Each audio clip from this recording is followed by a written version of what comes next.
Hi, everybody. I just recorded the collective reading for everybody, and I'm going to go through the 12 zodiac signs for the week of February 6th. But it's been a while since I've done one of these, and I think it's part procrastination and part the energies seem to sort of expand more than a week. So there's also a link in the description box if you want to see the deep dive Astro Tarot forecast that I do with Millie once a month. And it's about 90 minutes usually. So if you want to subscribe to that, it's in there. There's also a link to Patreon if you want to buy me a coffee. Never want to run out of coffee. So I'm using 4 different decks.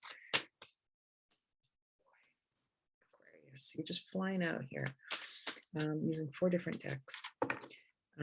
Light Seers, Universal Weight, and then 2 Oracle decks, Spirit Oracle and the Power Animal Oracle cards, and the runes. So everything I said for the collective also applies, and we're going to see if there's anything specific to Aquarius this month. I don't know whether it's going to be work or love or overthinking Aquarius. Okay, there we go. What so urgently wanted to come out here? Justice. Okay. Justice is an 11, which is a 2. And then the High Priestess is a 2, 2, 2. Just looking at all our numbers here. So we have 9s again. Trying to get some balance here. It could apply to like a legal issue, but it doesn't feel like that. You're having a little trouble here, I think, using your intuition, relying on your intuition and trusting that intuition.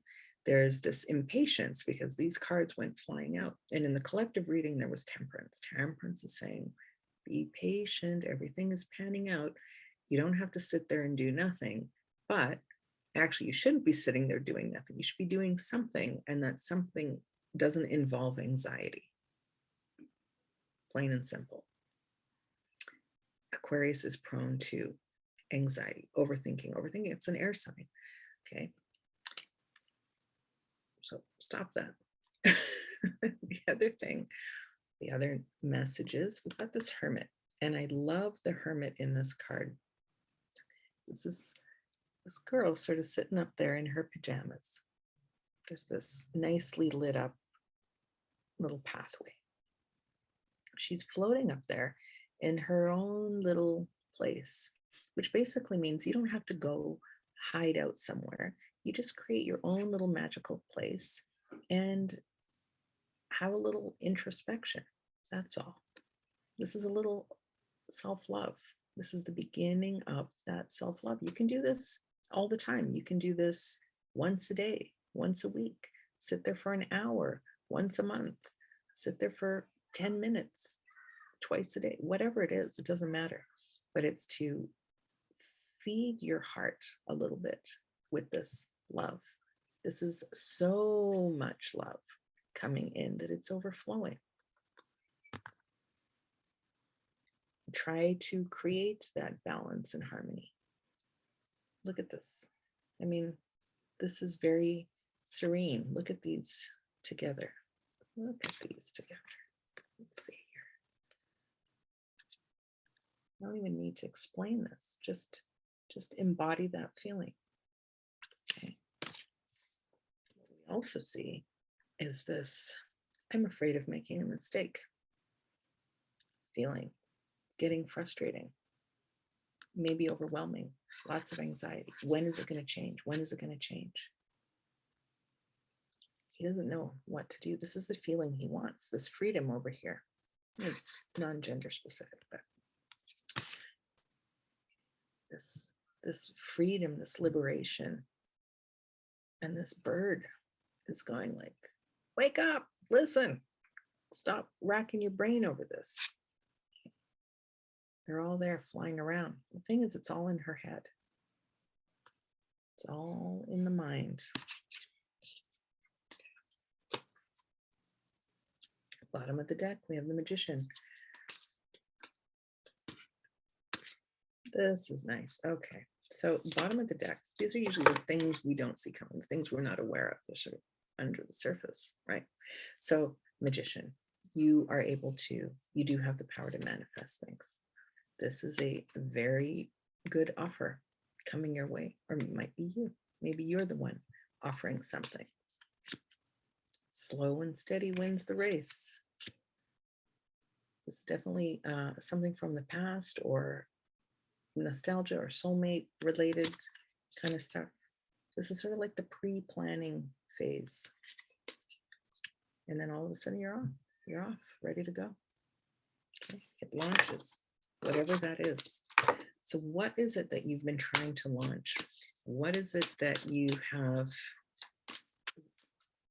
Why are you having all that anxiety? Typically, anxiety and worry comes from thinking about the future or the past. It's really not about living in the present. And it seems the message here for you to be able to live in the present, it's about using your intuition. In the collective reading, I talked about sort of embodying that King of Pentacles energy of being grounded and focusing on the material things, the practical things. But for you, I think it's really about learning to trust your intuition for a change. And that might be difficult. We've got the Magician again. You actually have the power to manifest things.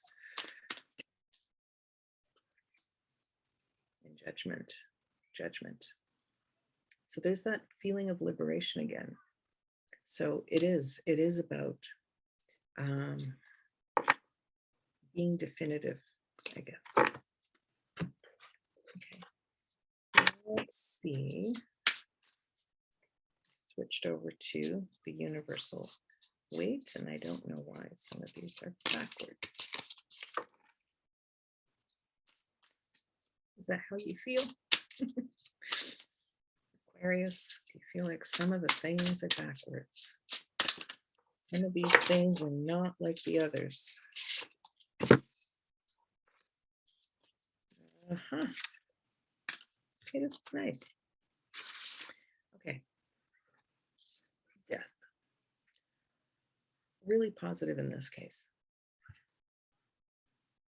Having the Magician twice, having the Death card, having Judgment, having the Hermit, these are all very profound signs that you are, the universe is in support of you having, turning the page, having a fresh start.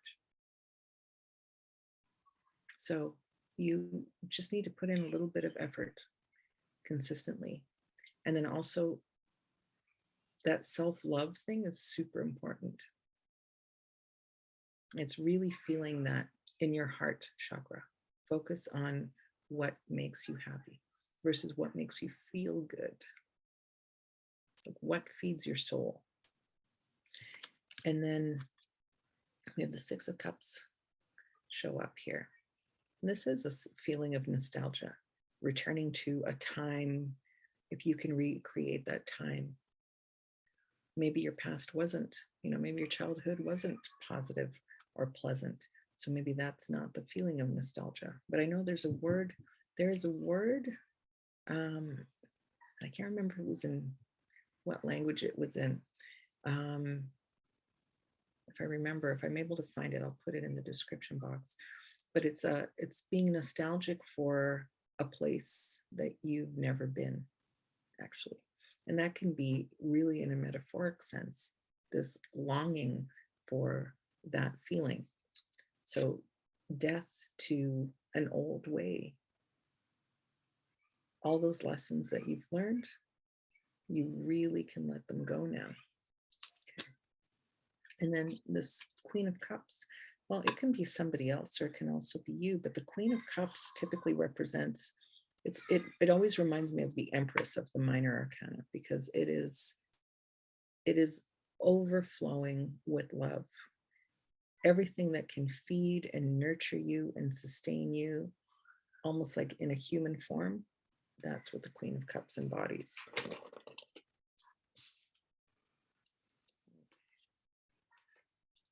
So we've got the Hanged Man under a little bit of a delay. Five of Cups, the Chariot, the Sun, and the Fool. There we go. Okay, a little bit of a leap of faith there. The Sun makes everything brighter around you. The Chariot, we've got divine timing. So between Temperance and the Chariot, there is divine timing. Do not be impatient. Do not try and rush things. Just keep planning and prepping and doing. It's not, don't be in that, when I say planning, don't be in that place of over planning, of trying to figure out every detail. Don't do that. Just sort of think of your life as Google Maps and say, this is the feeling that I want to have. Don't focus on the details of what could be providing that feeling. You know, it's health, love, abundance, and some general idea of what that looks like, and take these little steps without being impatient. Say, oh yeah, I need to also do this. I need to take care of that, without the anxiety that you won't have time or it's not happening fast enough. Just go, I'm just doing all this stuff. The universe is taking care of everything, because by putting that energy out there, raising your vibration to that point of knowing that it's coming or it's being handled, the universe just rushes in and fills up all the gaps and all the details. So you don't have to think of it. What is that going to look like? It doesn't matter, because ultimately, if your goal is to have those feelings, to experience those sensations of contentment and abundance and stability and all of those things that you're hoping for, the universe usually shows up in a way that we don't even expect. So it makes it even more interesting and more exciting than our little 3D brains could conceive of. Do I want to do runes? Yes, I will do runes at this point. What does Aquarius need to know? I think that one first. That one came out flying out. Very nice. All the same thing. So we have tear. It looks like an arrow. It is a masculine symbol. It is a symbol of power. So you basically have that power. You have that strength to do this. And then we have ing. Sometimes you'll see it as just the center of the diamond. So this is a really strong, there's no negative aspect to this rune. This is the one that flew out. This can be about, if you're asking about relationships, this is a very strong love rune. There's a lot of sexual energy in connection with this as well. But it's also about a portal, moving through this portal from one phase into another, like the death card, or the birth canal, or, into another time frame. Think of it like a wormhole or something like that. And then we have Ansas, which is the mouth and what feeds us, what nurtures us. And it's also communication. Okay, so that's the runes. Now I'm going to get you a power animal card and just see what little animal wants to say something to you. I'm not going to read you the whole thing in the book of what that animal represents, just the headlines. Okay. You can embody the energy. Oh, well, you have two of them. Oh, isn't that interesting? Okay. So the card that came up underneath, do some introspection on things related to, so this is the porcupine. Okay, so it, as you know, it uses those quills to protect itself. and they hurt if they go flying into other people. But it's saying free yourself of guilt and shame. It's innocence, which is also like that Six of Cups that you got of going back to a time, a younger time or something like that, you know, a more innocent time. And if that's not your actual experience, it's about, you know, envisioning that for yourself, wiping all that other stuff away and starting new, going through the portal, going through and clearing, getting rid of the stuff that brings you down to, you know, that bad place. And then this is like the Ace of Wands, the rabbit, fertility, okay, your creativity. It's at its peak. So start creating, manifesting. Creativity is passive, but it feels like you're doing something. And the reason why I say it's passive, because it's feminine receptive energy. When you're creative, it's actually inspiration that comes from the outside. Okay. Final card, Spirit Oracle. Let's see what any last messages for Aquarius this week, this month. Aura of love. Aura of love. The union of dark and light, of earth and sky, balancer of anima and animus, the merging of two souls. Acknowledge the feminine and masculine aspects of yourself, both yin and yang, to create perfect balance. Okay, there you go. That is what I have for you, Aquarius, today.